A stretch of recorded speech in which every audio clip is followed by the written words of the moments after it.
ಆನಂದ ತೀರ್ಥಂ. ಇದು ಎಲ್ಲ ಆಚಾರ್ಯರ ಹೆಸರು ಅಂತ ಹೇಳುವುದಕ್ಕಿಂತ ಆಚಾರ್ಯರ ಬಿರುದು ಅಂತ ಹೇಳುವುದು ಒಳ್ಳೆಯದು. ಶಾಸ್ತ್ರಕಾರರೇ ಕೊಟ್ಟಿರತಕ್ಕಂತಹ ಬಿರುದು. ಆ ಒಂದೊಂದು ಶಬ್ದಗಳು ಅಭ್ರಮಂ, ಭಂಗರಹಿತಂ, ಅಜಡಂ, ವಿಮಲಂ, ಆನಂದ ತೀರ್ಥಂ, ಅತುಲಂ, ಈ ಒಂದೊಂದು ಶಬ್ದಗಳು ಒಂದೊಂದು ಅರ್ಥವನ್ನು ಕೊಡ್ತವೆ.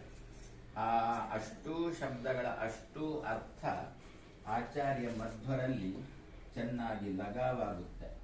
ನಾವು ಈ ಶ್ಲೋಕವನ್ನು ಹೇಳುವಾಗ ಅಭ್ರಮಂ, ಭಂಗರಹಿತಂ, ಅಜಡಂ, ವಿಮಲಂ ಸದಾ ಇದಲ್ಲಿಗೆ ನಿಲ್ಲಿಸಿ ಆನಂದ ತೀರ್ಥಂ ಅತುಲಂ ಭಜೆ ತಾಪತ್ರಯಾಪಹಂ ಅಂತ ಹೀಗೆ ಹೇಳ್ತೇವೆ. ಸರಿ, ಅವರು ಸರಿ.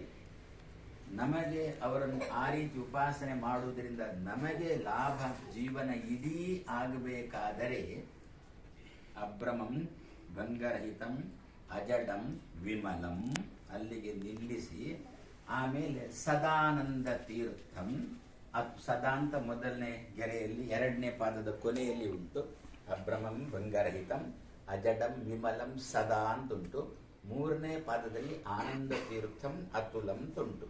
ಎರಡನೇ ಪಾದದ ಕೊನೆಯಲ್ಲಿರುವ ಸದಾ ಎನ್ನುವುದನ್ನು ಮೂರನೇ ಪಾದದ ಮೊದಲಿರುವ ಆನಂದ ತೀರ್ಥದ ಶಬ್ದದ ಜೊತೆಗೆ ಸೇರಿಸಿದ್ರೆ ಸದಾನಂದ ತೀರ್ಥಂ ಭಜೆ ತಾಪತ್ರಯಾಪ ಅಂತ. ನಮಗೆ ಜೀವನದಲ್ಲಿ ಬೇಕಾದದ್ದು ಅದು ಏನು ಅಂತ, ಆನಂದ.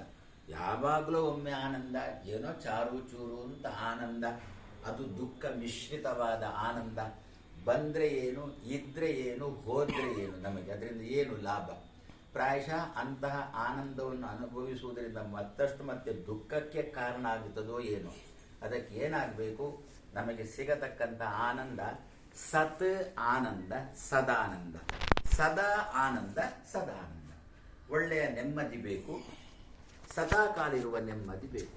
ಆ ದೃಷ್ಟಿಯಿಂದ ಆಚಾರ್ಯ ಮಧ್ವರನ್ನು ಅಭ್ರಮಂ, ಭಂಗರಹಿತಂ, ಅಜಡಂ, ವಿಮಲಂ, ಸದಾನಂದ ತೀರ್ಥಂ, ಒಳ್ಳೆಯ ಸದಾಕಾಲ ಇರುವ ಆನಂದದ ಕಡೆಗೆ ನಮ್ಮನ್ನು ತೀರ್ಥಂ ದಾಟಿಸತಕ್ಕಂಥವರನ್ನು ನಾನು ಸದಾ ಸ್ಮರಣೆ ಮಾಡ್ತೇನೆ, ಭಜೆ ಅವರನ್ನು ನಾನು ಭಜಿಸ್ತೇನೆ ಅಂತ ಹಿರಿಯರು ಹೇಳಿದಂತೆ ಸದಾ ಭಜನೆ ಮಾಡೋಣ.